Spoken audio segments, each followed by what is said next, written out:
moss. More moss to the people, yeah, more moss. More moss to the people, yeah, more moss. More moss to the people. Hi, this is Asa Nilsson, and you're listening to More Moss to the People, where each week we're going to be talking about slowing down, even hurling ourselves off of the Ferris wheel of the production first mentality, and choosing to live a courageous life based on our own needs first, and daring to be different in a world where sameness is encouraged more highly than living a life of authenticity. Sit back, relax, and enjoy the show.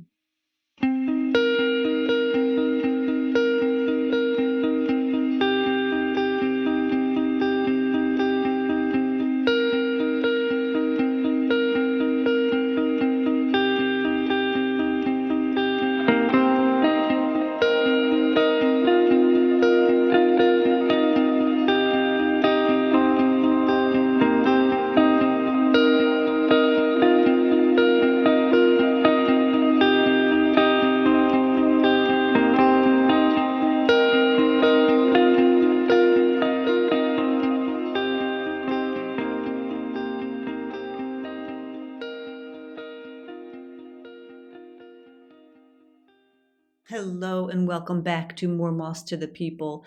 This is Asa Nilsson. I am your host, and this is episode 6. Today we're going to talk about self-realization. I had never heard this stated quite like this before, but Deepak Chopra, I think he's a doctor, Dr. Deepak Chopra, said the self cannot be developed.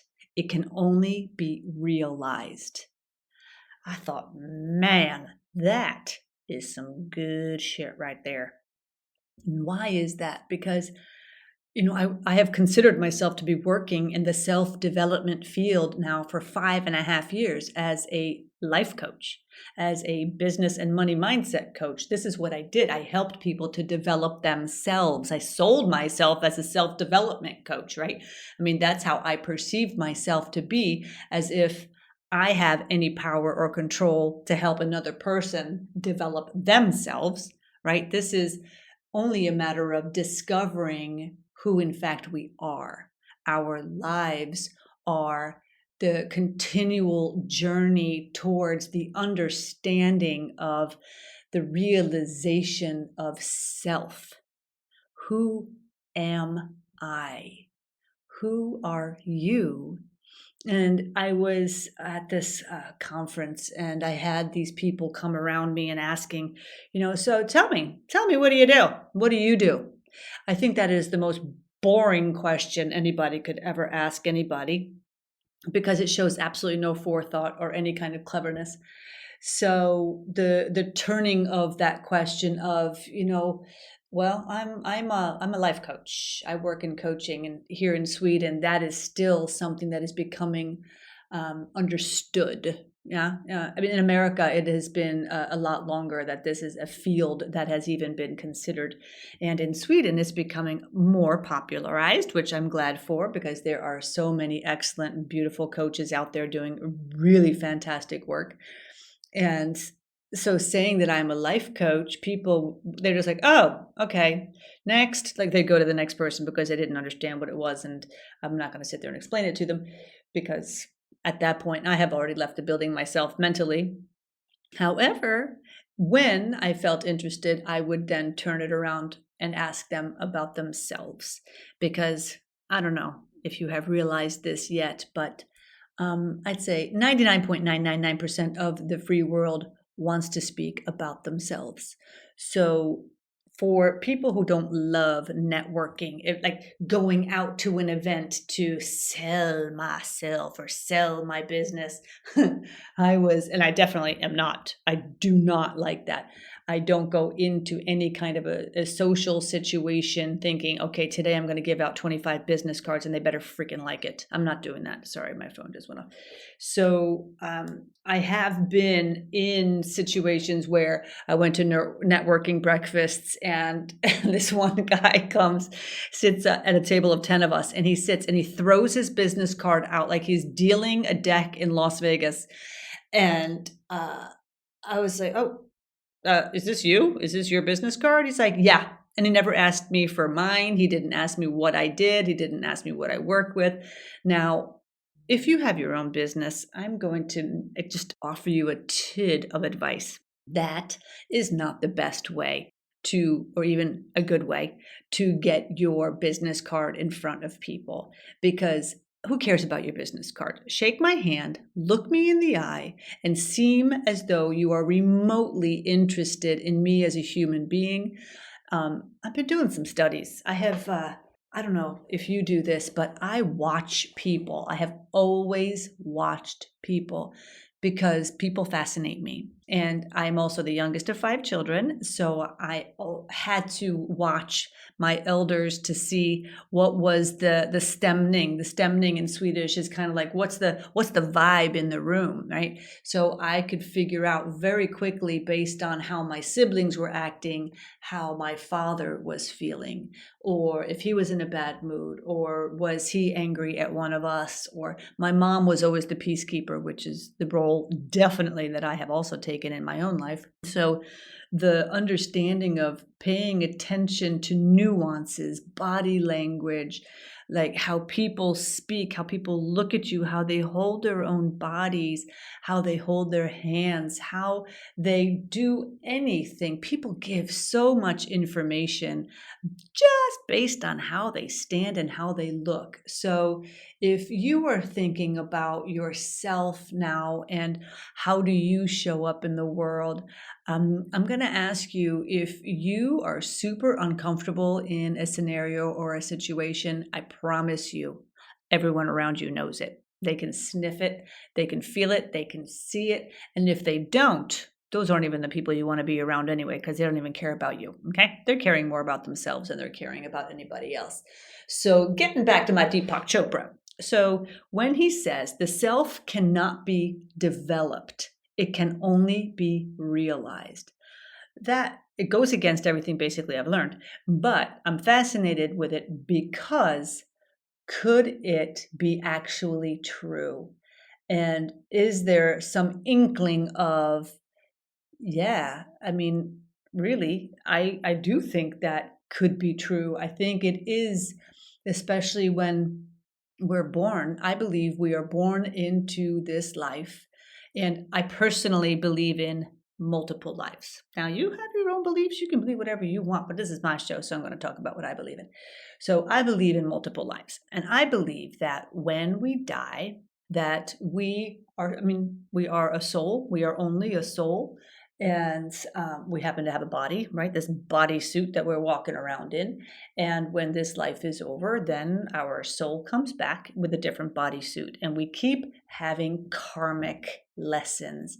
And what that means is if we have problems in our life, let's say, for example, today, if you have a problem with somebody in your family and you don't get along, you fight all the time, you're angry with each other, you hate each other, there's really no reason why you should, not get along. There's probably a reason why. And the reason I see it could potentially be a karmic reason where you are coming back to this life now in order to figure out what the karmic lesson is with this other person, and you have to figure it out. And if you do not figure it out this life, darling, you're going to do it again next time. So don't you fret. You don't have to fret about it now because you're going to have plenty of time later to do it over. So I think about relationships that I have in my life today. And if I have difficult ones, I have been in one punch fight in my life, which was not a proud moment, I can assure you. And that was with another girl. That was when I was maybe 14 or something. I don't know. I was young, but I was old enough to know better. And I made a bad decision. And I think about what was that about? Do I hate her? Do I have a problem with her? No, I don't. She means nothing to me. So then I think about now today, do I have any, when you meet people, how it's kind of like the hair on your back stands up, like something is just up. It could be a bad vibe. It could be bad juju. They could be, not nice people and you're picking up on it. But if there is somebody in your immediate circle, your soul circle is what I consider this to be. I've read lots of books about different lives, and it's called a soul circle.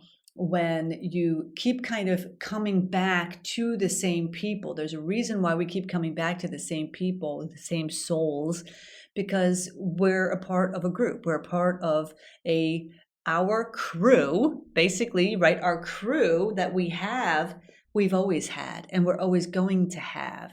And isn't that a beautiful way of thinking about it?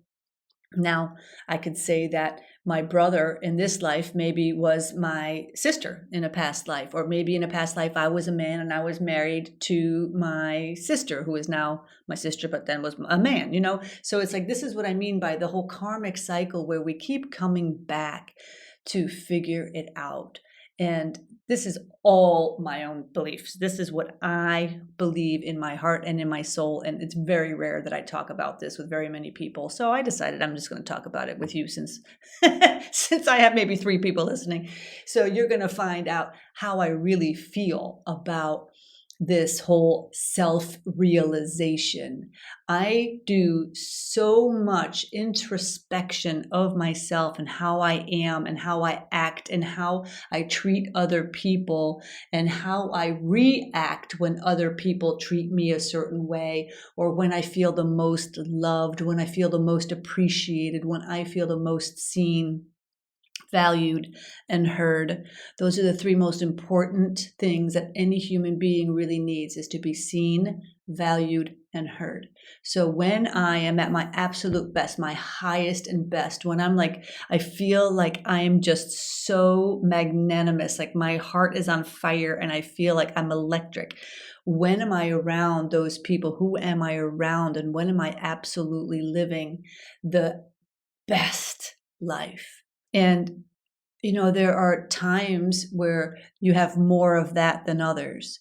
So I'm going to ask you, when you know who these people are, you know, when you are in their presence, that your spirit lifts immediately. You feel so excited. You feel happy to be with them. You feel so connected, and you feel you can just be yourself. And whoever you are, they're going to be like, yeah, you know what? I love you. I love you because of who you are, not, okay, I will accept this, that you do this, but I love you because of who you are, and I accept you as you are. So those people, those are part of our soul circles, right? Those are the closest people to us. So then if we have an opportunity to kind of reflect and go within in a moment of quiet, because these things do not come, these answers do not come when we are surrounded by too many people who are talking and jabbering and music and everything's going on. We need this time for quiet to go back within to see, who am I when I am at my highest and best? And do you want to surround yourself with more of that, with more of those people? And how can I do this? How can I be so happy and be a part of the world, living the best possible life that I can? Well, it starts with us.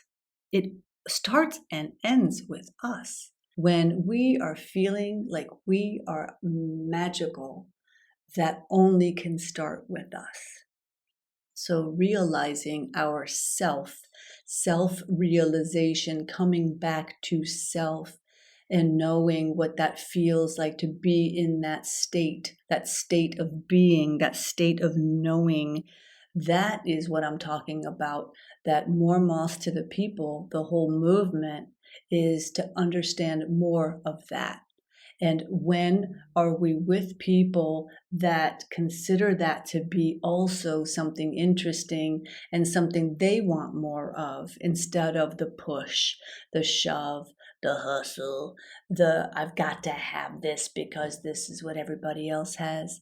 This is part of self-realization, in my opinion. In my opinion. Now, you don't have to believe in multiple lives. You don't have to believe in past lives. You don't have to believe in future lives. You can believe in the black hole like my husband does. I do not care. It's up to you what you believe in. But this is my beliefs. This is what I consider, because I have met people, I have looked them in the eye, and I think, oh my God, there you are. Have you been all my life? I've been waiting for you. And the reason that we connect with some people in very, very quick ways and very deep ways, I believe, is because we've met them before. We've seen them before. They've been in our past lives, and they're going to continue to be in our lives, this life and the next life and the next life and the next life. And the thing is, when you are surrounding yourself with the people that you love the most, when you are being this person that you are so proud to be, the person that you're so glad you've become, then you know you're in the right spot. And that is what you can get when you're going out to the moss, when you're standing in the moss, when you're laying in the moss, when you're going in within. That's all it means, is going out. More moss to the people is going within to connect, to ground yourself back to nature, back to spirit, back to source, back to whatever it is you believe in, the nymphs, the fairies, the blackness, whatever it is, anything higher than ourselves and ourselves. That's what the moss brings us. So where do you have the possibility to come back to you, to love yourself first, to love yourself most, to be the number one person in your own life? Oh, I'm going to share this with you before I sign off. This was something I thought was really nice. I learned this lesson. So when we are typically, we women especially, are really good at serving others, like helping others. So what I want you to consider is this. If you are a big cup, imagine like a big giant cup of tea or hot cocoa or something, and that cup has a saucer underneath it. You yourself are the big cup. Okay. And then when your cup is absolutely to the rim, full to the rim, and it pours over onto the saucer, when it rolls over onto the saucer, that is what you serve from. You do not serve from your cup. Do you understand? You serve from the saucer, because the cup has to be full for you first. And then when you are full of love, when you are full of passion, you are full of excitement, you are full of joy, you are full of gratitude for everything in your life, then you serve from that point. The overflow is what you serve others from. You understand that? Understand that reference? That was such a beautiful visual for me to understand that I cannot serve from an empty cup. Because if I serve from an empty cup, if I do life from an empty cup, because I'm not giving myself the love that I need, I'm not giving myself the attention and the love, really the self-love that I need to feel replenished and full, then I cannot serve anybody else. Because what happens is I get resentful, I get ugly, I get hurtful, I start lashing out, I start acting out sideways. Nothing good comes from that, I promise. And I've done that for years too. So I'm not speaking from the mountaintop here. Remember, I told you I'm not speaking from the mountaintop. I'm not saying I am above you. I'm not saying I know more. I'm saying come with me. Let's talk about this. That's the point of this conversation. So consider the cup. Consider you are the cup, this big, beautiful cup. Fill yourself to the top with everything that you need to feel absolutely nourished and full and loved and sated. Then serve from that point, yeah? Serve from the saucer, my friend. Serve from the saucer. All right, sweet love. It has been another fabulous week. I hope that you have a gorgeous weekend. And we're getting into the end of December. Goodness gracious. We sure are the lucky ones, aren't we? I hope you're taking beautiful care of yourself. Love yourself first, love yourself most, then love others. I'll see you later. See you on the flip side. Take care. Bye-bye. Thank you for listening to this week's episode of More Moss to the People. I am Asa Nilsson. If you like this episode, I'd love to hear from you. Like, subscribe, follow the podcast, share it with a friend. I want to say thank you to Kamel Asli for his help with the production of this podcast. Without him, this would not even be in your ears today. I can assure you of that.